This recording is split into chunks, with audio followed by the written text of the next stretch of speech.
दोस्तों आज हम बात करने जा रहे हैं एक ऐसी सच्ची घटना के बारे में, एक बहुत ही इमोशनल कहानी के बारे में जिसे सुनकर आपकी आंखों में आंसू आ जाएंगे। दोस्तों हमारे चैनल को आपने सब्सक्राइब नहीं किया तो सब्सक्राइब करें और हमारे वीडियो को लाइक करें ताकि हमारा हौसला बढ़ता रहे और आपके लिए ऐसे ही इमोशनल वीडियो हम बनाते रहें। तो दोस्तों ये घटना है, ये घटना नहीं बल्कि एक सच्ची कहानी है, प्रेम कहानी है। तो दोस्तों ऐसा होता है जब एक जंक्शन पर, हावड़ा जंक्शन पर एक लड़की प्लेटफार्म पर बैठी हुई अपनी ट्रेन का इंतजार कर रही होती। हावड़ा जंक्शन पर बहुत सारी भीड़ होती है जहाँ पर एक लड़की, एक बहुत खूबसूरत लड़की बैठी होती है उनके बीच में, और पीछे से अचानक से उसका एक तलाकशुदा पति आके खड़ा हो जाता है जिसका नाम प्रदीप होता है। प्रदीप ये सब देख रहा होता है और उसको टकटकी लगा देख रहा होता है कि आखिर ये किसके साथ है। यानी उनकी 8 साल पहले तलाक हो चुका था, किसी वजह से उनका तलाक हो गया था और वो इस तरह अपनी पत्नी को देख रहा था जैसे मानो कि वो अब भी उससे प्यार करता हो। तो वो लड़की प्लेटफॉर्म पर बैठी होती है, दिल्ली जाने वाली ट्रेन होती है, अचानक से वो ट्रेन आ जाती है और वो स्लीपर कोच में घुसने की कोशिश करती है। उसके पीछे पीछे उसका पति, उसका भी एसी कोच का टिकट था शायद, तो उसका पति पीछे पीछे जाकर उसके पास खड़ा हो जाता है और वो लड़की अपने सीट पर जाकर बैठ जाती है। दोस्तों उस लड़की का नाम रेखा था। रेखा उस सीट पर जाकर बैठ जाती है और उसका पति जो होता है प्रदीप, उसके पीछे खड़ा होकर ये सब देख रहा था कि ये किसके साथ जा रही है। टकटकी लगा के देख रहा था कि किसके साथ जा रही है, कौन है इसके साथ। तब वो अकेली उस सीट पर बैठ जाती है और फिर अचानक से एक यात्री आता है और उस पर बैठने की कोशिश करता है सीट पर।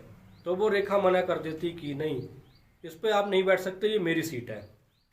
तो प्रदीप ये देख रहा होता है शायद कोई और दूसरा हो जो उनके साथ हो, इसलिए वो ऐसा कह रही थी, लेकिन ऐसा कुछ नहीं था।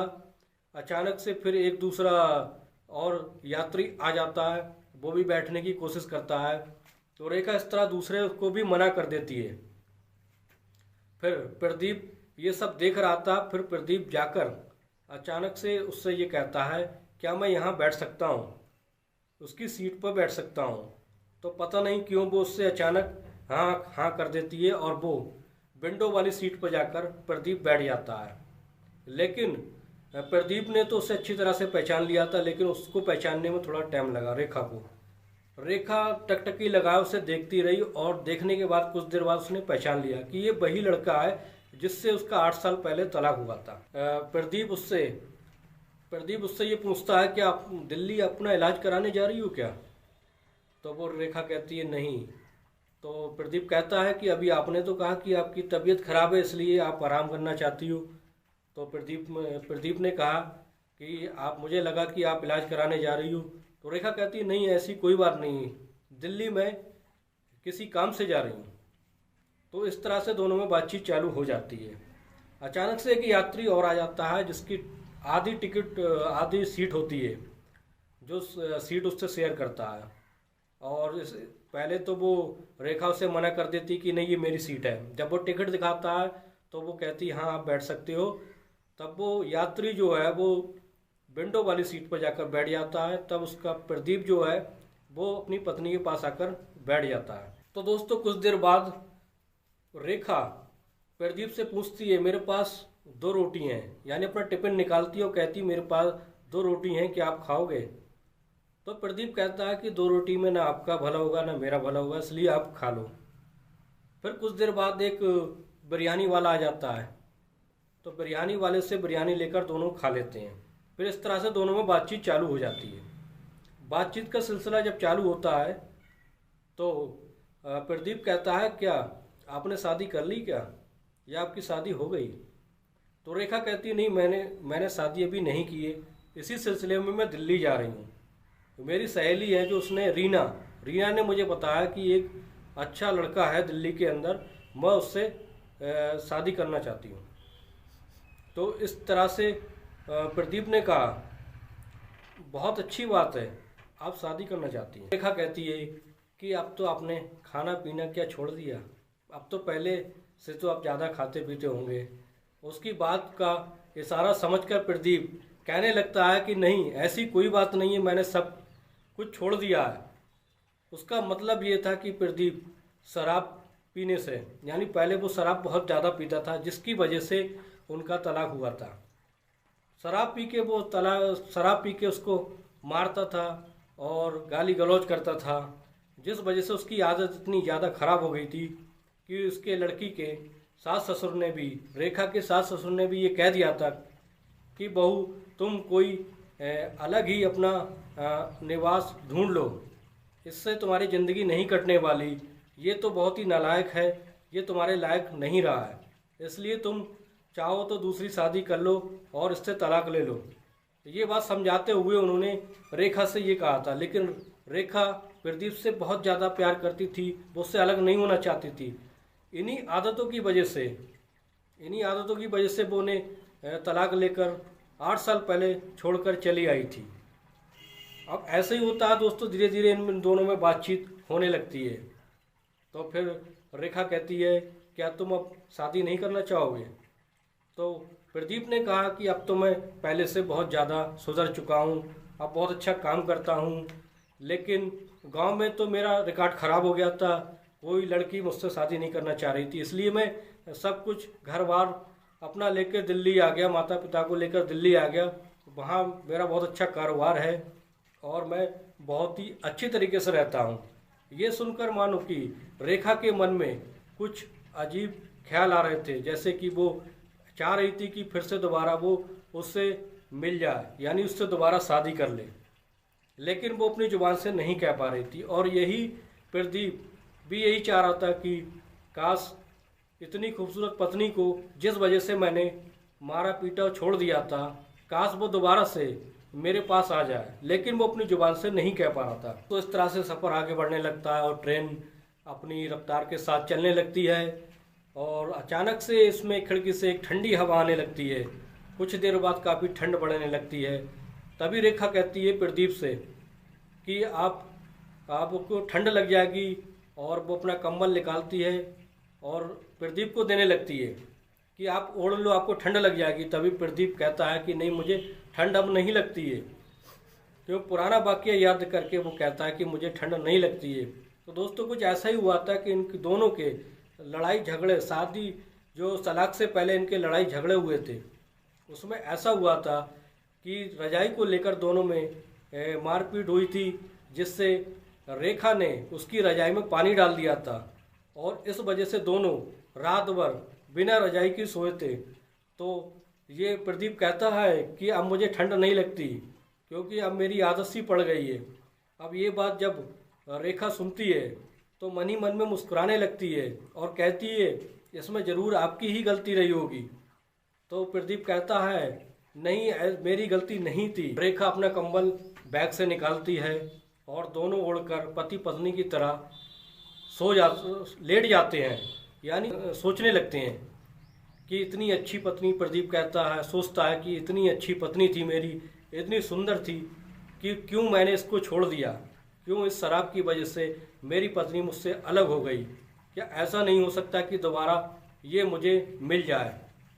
ऐसे ही रेखा भी सोच रही थी कि ये तो अब सुधर गए हैं, अब अच्छे काम करने लगे हैं, अब हो सकता है कि मैं कह दूं उनसे कि ये मेरे साथ फिर से दोबारा आ जाएं। लेकिन कोई भी एक दूसरे की बात को नहीं कह पा रहा था, मन ही मन में सोच रहे थे। ठंड बढ़ने लगती है, फिर रेखा उठकर कहती है कि आपको ठंड क्या ज़्यादा लग रही है? तो प्रदीप कहता हाँ ठंड तो लग रही है, क्या किया जाए। तभी रेखा जो अपना मफलर बैग से निकालकर, जो उसने अपने हाथों से बुना था, वो उसके कानों में बांध दिया और बांध के लेट जाते हैं। तभी प्रदीप कहता है कि ये मफलर आपने बुना है? तो वो कहती हाँ मैंने बुना है अपने होने वाले पति के लिए, जिससे मैं शादी करने जा रही हूँ। तो प्रदीप कहता है कि ये तो आपके पति के लिए है, तो आपने मुझे दे दिया। तो वो बोलती है कोई बात नहीं, मैं दोबारा बना लूँगी। तो दोस्तों इस तरह से प्रदीप के मन में और ज़्यादा प्यार उमड़ने लगता है और अंदर ही अंदर उसका मन उदास हो जाता है। वो ये सोचता है कि ये तो मुझसे दूर हो जाएगी, इतनी अच्छी पत्नी थी। रेखा भी यही सोचती काश ऐसा हो कि अपने मुंह से कह दें कि ये मेरे साथ हो जाए। पर ऐसा होता है कि ट्रेन जो है वो दिल्ली स्टेशन पर पहुंच जाती है। रेखा जो अपनी सहेली का इंतज़ार कर रही होती है, तभी प्रदीप कहता है कि ये मेरे जेब में कुछ पैसे हैं, अगर तुम्हें चाहिए खर्चे पानी के लिए तो ले सकती हो। तो रेखा मना कर देती है कि बोलती मेरी सहेली जो रीना है वो आ रही है और जिसने मुझे लड़के के बारे में बताया जिससे मेरी शादी होगी। उन्होंने बताया कि वो एक कंपनी में काम करते हैं और उनसे ही तुम्हारी शादी होगी। तो ये कहते हुए उसने मना कर दिया और फिर वो प्लेटफॉर्म पर नीचे उतर जाती है और ये कहते हुए प्रदीप तो आगे निकल जाता है। फिर रीना अपनी सहेली से कहती है, रेखा से कहती है कि वो कौन थे जिनसे तुम्हारी बातें हो रही थी। तो वो रेखा कहती है कि यही तो मेरे पति हैं जिन्होंने मुझे 8 साल पहले तलाक दे दिया था, छोड़ दिया था, जिनकी बुरी आदतों की वजह से मैं इनसे अलग हो गई थी, लेकिन वो अब सुधर चुके हैं, उन्होंने शराब छोड़ दी है। अब रेखा के मन में भी यही था कि काश हम दोनों एक दूसरे से फिर एक हो जाएं, लेकिन ये कैसे हो सकता था कि रेखा ने भी अपने मन की बात उनसे नहीं की और प्रदीप ने भी अपने मन की बात नहीं कही। फिर ऐसा होता है कि दूसरे दिन रीना जो होती है उसकी सहेली रेखा, वो रेखा को लेकर उनके कंपनी में जाती है जहाँ पर बहुत सारे वर्कर काम कर रहे होते हैं। तो फिर वो अपने मैनेजर से मिलती है जाके और मैनेजर से कहती है कि साहब वो लड़की आ गई है जिससे मैंने आपकी शादी की बात की थी। तो वो मैनेजर कहते हैं कि हाँ दिखाओ भाई, अगर लड़की पसंद आई तो मैं जाहिर सी बात है रिश्ता पक्का हो जाएगा, शादी कर लूँगा। लेकिन जब वो देखते हैं तो देख के हक्के बक्के रह जाता है, क्योंकि वो मैनेजर कोई और लड़का नहीं बल्कि वो प्रदीप होता है। बड़ा हैरत की बात होती है कि वो लड़का प्रदीप निकलता है। फिर रेखा भी सोच में पड़ जाती है। तो फिर वो ऐसे अनजान तरीके से बात करता है जैसे कि रीना को कुछ पता ना चले। वो कहता है ये लड़की तो शादीशुदा लग रही है, आपने बताया था तो ये कुंवारी है। तो रीना कहती है नहीं सर ये कुंवारी है, इसकी कोई शादी नहीं हुई है। तो प्रदीप तो उसे पहले से ही जानता था रेखा को, क्योंकि वो उसकी पहले पत्नी रह चुकी है। तो वो कहता है नहीं ये तो शादीशुदा लग रही है, तुम मुझे झूठ बोल रही हो। तभी रीना से वो कहता है कि नहीं मैं सच्चाई बताता हूँ कि यही तो मेरी पत्नी है जिससे हमारी 8 साल पहले तलाक हो चुका है, यही तो मेरी पत्नी थी। ये सुनकर वो शौक रह जाती है और सोचने लगती है कि ये क्या हुआ। दोस्तों फिर प्रदीप रीना से कहता है कि तुम्हारा लाख लाख शुक्रिया जो तुमने हमें दोबारा फिर मिलाया। तो इतने सारे लोग हैं, तुम किसी से भी पूछ सकती हो। ये बात वो रेखा से कहता है कि अब मैं सुधर चुका हूँ, अब मैं कोई शराब नहीं पीता, अब मैं अच्छा कमाता हूँ। ये बात तुम पूछ सकती हो, कोई बात नहीं, मुझे आप पर विश्वास है। ये सुनकर वो गले लग जाती है और उसकी आंखों में आंसू आ जाते हैं। तो दोस्तों फिर वो लाख लाख शुक्रिया करते हैं रीना का कि उसे दोबारा मिलाने के लिए। इस तरह से दोस्तों उनकी जोड़ी दोबारा से मिल जाती है।